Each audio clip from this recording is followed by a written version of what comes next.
నమస్తే, sky vision వార్తలకు స్వాగతం. నేను మురళి.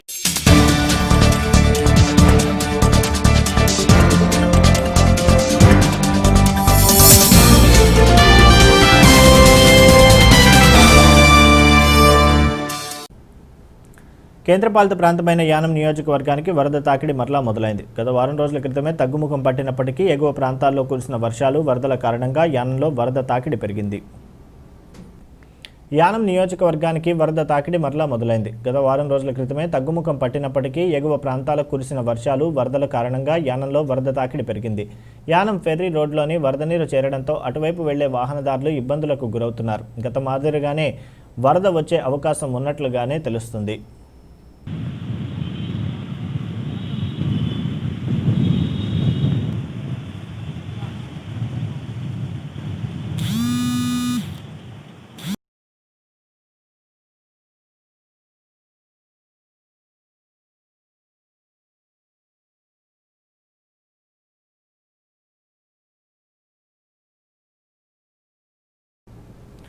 తాళరేవు మండలం కోరంగి సమీపంలో మడ అడవుల్లో అక్రమంగా నిర్వహిస్తున్న నాటుసారా బట్టీలపై Korangi SI Satish, Thallarevu excise CI స్వామిల ఆధ్వర్యంలో దాడులు నిర్వహించి 46,000 లీటర్ల బెల్లం ఊట, 1,400 లీటర్ల నాటుసారాను స్వాధీనం చేసుకున్నారు.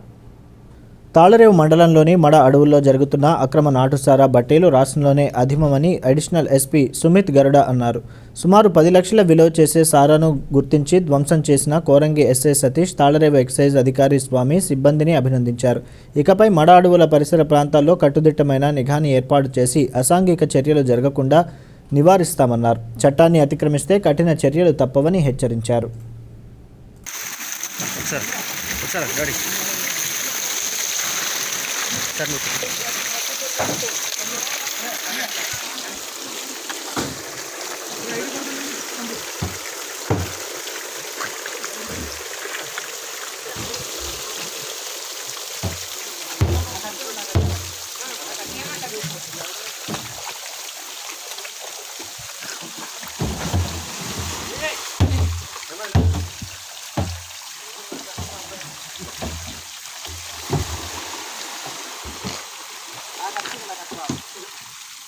అన్న ఓట ఉండగానే నరికన్నా దిగుతుంది, ఖాళీ తెగదు.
అందరికీ నేను Sumit Garuda IPS additional SP SCB east Godavari.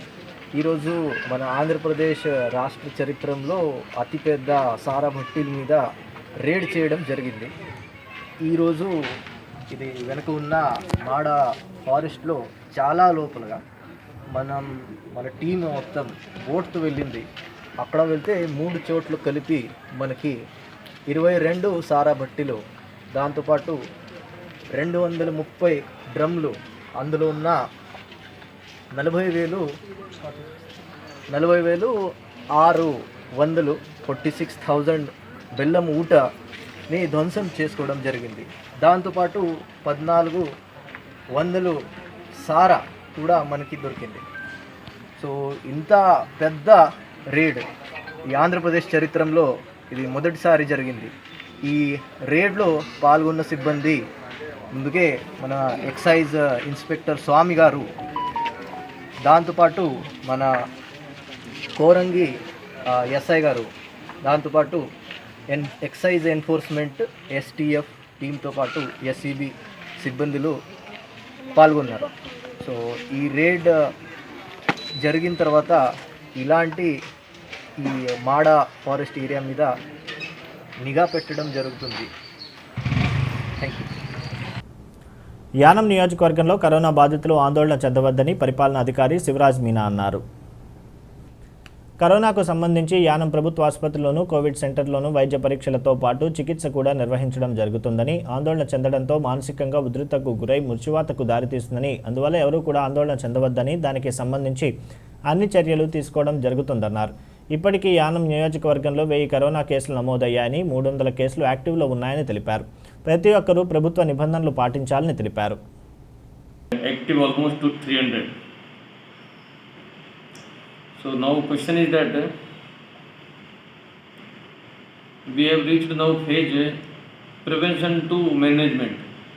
So preventive part now comes to public. Individuals should take care regarding prevention, because as per the Government of India guidelines, checkposts, movement, everything we should not restrict. So now we remove checkpost also, and no any restrictions on the movement interstate or interstate, and even no lockdown also. Sunday lockdown also will follow East Godavari. If East Godavari lockdown will permit, otherwise we also keep open. So you can say everybody is free almost. Other institutions, other things also will be opened after 20 September as per the MHA guidelines. So it means that prevention you have to take care. After that, management of the positive patients we are taking care. So just I will brief. So local area ASHA, ANM, doctors and OPD, we are getting the symptomatic persons detail. We are testing every day with the rapid antigen test kit. Those are coming positive, we are preparing list. Those are negative, out of that negative we are selecting some cases, those are having symptom. Again through TrueNut we are testing. Again we are reconfirming. Normally antigen tests are reliable. So after that we are shifting the patient according to the condition, and some patients preferring home isolation, so our team is visiting, and based on the facility they are permitting home isolation. So this is the regular system. Home isolation purpose, now we are having teams, those are monitoring containment zone and home isolations. Now monitoring quarantine is no use. Main thing is that now individuals should take care. So problem is that now hospital almost 60 persons plus 20 persons, those are having a symptom, and we admitted them till test. So suspected percent 15 to 20, and almost 60 confirmed positive. Almost 80 patients in hospital. Almost we can say full. And oxygen cylinders and those facilities also available.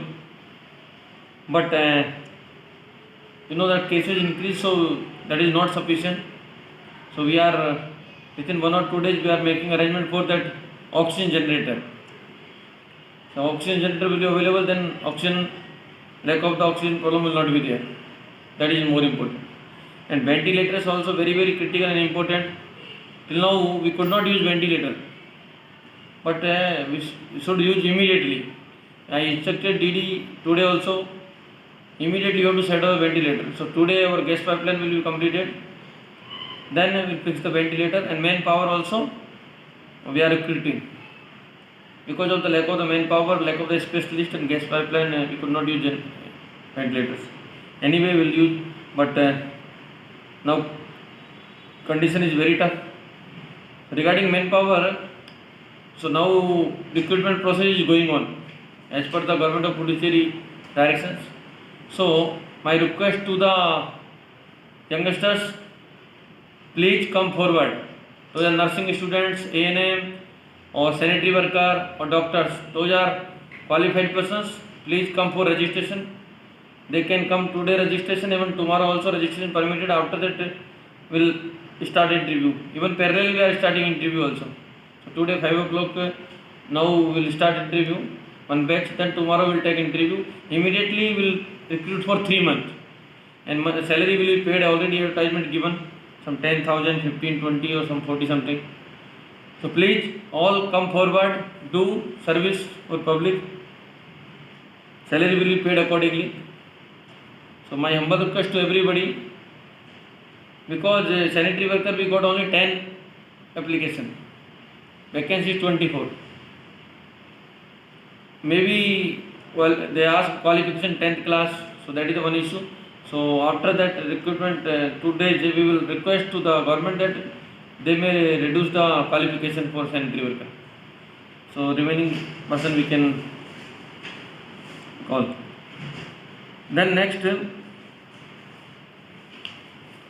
no need to be panic, because if you are panic, then more serious things. Those are confident, comfortable, they are recovering immediately because you are having good immunity. If you are feeling panic and fearing, then your immunity is decreasing. Today, two death, both are not acceptable actually, unacceptable. One is 36-year-old lady and another is 56 something. Both are female, but both died. One 27th admitted in Kakinada hospital, private hospital, and another one admitted in our hospital, GJ Janam, she also died. And most important that both didn't have any comorbidity. So it's a very serious thing. So because of that fear and panic, their oxygen level decreased suddenly and collapsed. We should save this type of person. All day 70, 80 they are not able to save, that is different. But this type is dying is very, very tough. So my request to public, this is the toughest time. Please you cooperate. Instead of creating problem, you should support, follow the protocols, don't go out unnecessarily. Old age persons especially, be inside home, no need to go anywhere. And without public support it will be very tough. We are having facility 600, 1000 patient, I can manage easily. Those are having asymptomatic, we are having COVID centers enough. But those persons lack of the oxygen, 60 to 80% we can manage in hospital. So question is that now because of fear, that oxygen problem is increasing. So no need to be panic. Be relaxed, eat healthy food, and don't be fear. If you are in fear, 100% problem is more. So please be strong, be comfortable. Because if you go positive way, almost 200%, those are 60 plus recovered in our Yanam. So that another part, if you see, that is also good. But almost now 28% died. Out of that 60 plus, 70 plus. Remaining approximately 61 or 2% is below. So please be careful, be safe, and cooperate with administration. We are trying our best. And next stage also, ventilator specialist and full proof treatment we are planning very soon. And we are having regular contact with the specialist in Kakinada and Pondicherry if required from hospital. That way So we will give full treatment in Yanam hospital itself. That don't worry, will take. But your cooperation is very, very important. Regarding flood, already flood. Korangi గ్రామం చిన్నబొడ్డు వెంకటాయపాలెం శ్రీ మహాలక్ష్మి అమ్మవారికి స్థానిక YCP నాయకులు Mummidivaram market committee సభ్యులు వైదాడి శ్రీనివాస్ 40,000 విలువ చేసే మకర తోరణాన్ని బహుకరించారు. తాళరేవు మండలం కోరంగి గ్రామంలోని చిన్నబొడ్డు వెంకటాయపాలెం పెద్దబొడ్డు వెంకటాయపాలెం గ్రామదేవతలైన శ్రీ మహాలక్ష్మి అమ్మవారి జాతర మహోత్సవాల్లో భాగంగా గురువారం అమ్మవారికి వైదాడి శ్రీనివాస్ కుటుంబ సభ్యులు మకర తోరణాన్ని బహుకరించారు. ఈ సందర్భంగా అమ్మవారి కుటుంబ సభ్యులు ప్రత్యేక పూజలు నిర్వహించారు.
ఆ రహదారి అధ్వానం కనీసం కాలినడకన నడిచేందుకు అవకాశం లేక రైతులు ఆందోళన చెందుతున్న తాళరేవు మండలం పోలేకరు గ్రామంకు చెందిన మల్లంకోట ఇరిగేషన్ లాకుల వద్దకు వెళ్లే రహదారి పట్టిన గతి.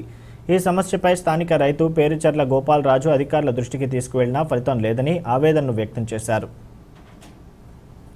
తాళరేవు మండలం పోలేకరు గ్రామ పరిధిలోని మల్లంకోటకు వెళ్లే రహదారి చిందామందరంగా ఉండడంతో ఆ ప్రాంతంలో వరి ఆక్వా చెరువులు సాగు చేస్తున్న వందలాది మంది రైతులు ఆందోళన చెందుతున్నారు. లాకుల వద్ద పనిచేస్తున్న అధికారులు సహితం లాకుల వద్దకు వెళ్లడానికి పడరాని పాట్లు పడుతున్నారని, ఈ సమస్యపై సంబంధిత అధికారులు స్పందించి రోడ్డు సమస్యను పరిష్కరించాలని రైతులు రాజాబాబు, గోపాలరాజు, దొరబాబు, సత్యనారాయణ, శ్రీనివాస్, గోవింద్ తదితరులు రైతులు కోరుతున్నారు.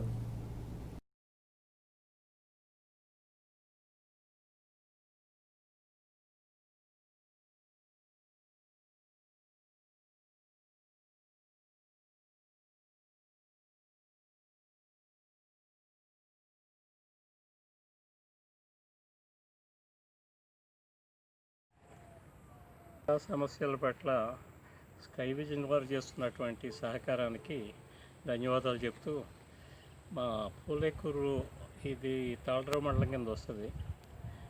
సైఫన్ అనేది ఇక్కడ ఒక ముఖ్యమైన ప్లేస్. ఇది కాలువ, పంట కాలువ గోదావరి అడుగు నుంచి రెండో వైపుకి వెళ్ళటాన్ని సైఫన్ అంటారు.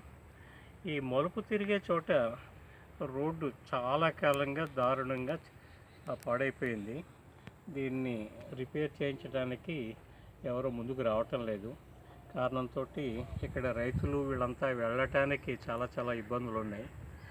వెళ్ళలేక ఆ రోడ్డు ఎక్కడో చాలా దూరంగా బళ్ళు పెట్టుకుని నడుచుకుంటూ వెళ్ళాల్సిన పరిస్థితి ఉంది.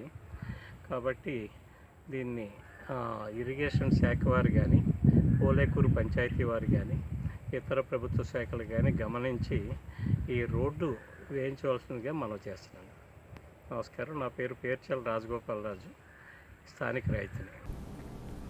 రామచంద్రాపురం నియోజకవర్గం గంగవరం మండలం ఊడిమూడి గ్రామ పంచాయతీ నందు బుధవారం జనసేన పార్టీ అధ్యక్షులు పవన్ కళ్యాణ్ పుట్టినరోజు సందర్భంగా గ్రామ జన సైనికులు గ్రామ పెద్దల సహకారంతో బ్లడ్ డొనేషన్ క్యాంప్ విజయవంతంగా ఏర్పాటు చేయడం జరిగింది. రామచంద్రాపురం నియోజకవర్గం గంగవరం మండలం ఊడిమూడి గ్రామ పంచాయతీ నందు బుధవారం జనసేన పార్టీ అధ్యక్షులు పవన్ కళ్యాణ్ పుట్టినరోజు సందర్భంగా గ్రామ జన సైనికులు గ్రామ పెద్దల సహకారంతో బ్లడ్ డొనేషన్ క్యాంప్ విజయవంతంగా ఏర్పాటు చేయడం జరిగింది. ఇప్పటివరకు 43 సార్లు రక్తదానం చేసి సలాది విష్ణు రామచంద్రాపురం జనసేన ఇన్ఛార్జి పోలిశెట్టి చంద్రశేఖర్ సన్మానించారు. ఈ కార్యక్రమంలో నియోజకవర్గ జనసేన పార్టీ ఇన్ఛార్జి పోలిశెట్టి చంద్రశేఖర్, దూడల శంకర్ నారాయణ, జనసేన నాయకులు, గ్రామ పెద్దలు, జన సైనికులు పాల్గొని ఈ కార్యక్రమాన్ని విజయవంతం చేయడం జరిగింది. ఈ రక్తదాన శిబిరంలో బ్లడ్ డొనేట్ చేసిన ప్రతి ఒక్కరికి పేరు పేరున కృతజ్ఞతలు రామచంద్రాపురం నియోజకవర్గం జనసేన పార్టీ ఇన్ఛార్జి పోలిశెట్టి చంద్రశేఖర్ తెలియజేయడం జరిగింది.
ఆ ప్రాంతవాసులు చిరకాల కల పూర్తి స్థాయిలో తాగునీరు గ్రామానికి అందాలని ఆ సమస్యకు ప్రస్తుత పరిపాలనా అధికారులు నూతన పైప్లైన్ ద్వారా నెరవేరుస్తున్నారు.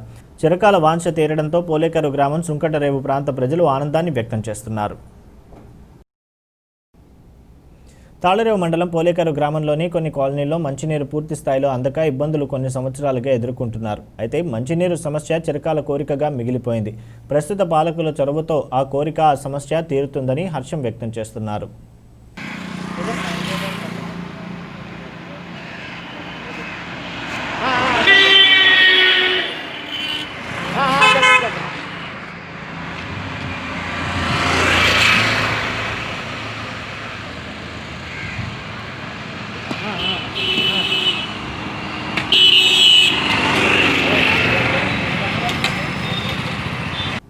ఇవి నాటి స్కై విజన్ వార్తలు. తిరిగి ప్రసారమయ్యే వార్తలు మళ్ళీ కలుద్దాం. అంతవరకు సెలవు. నమస్కారం.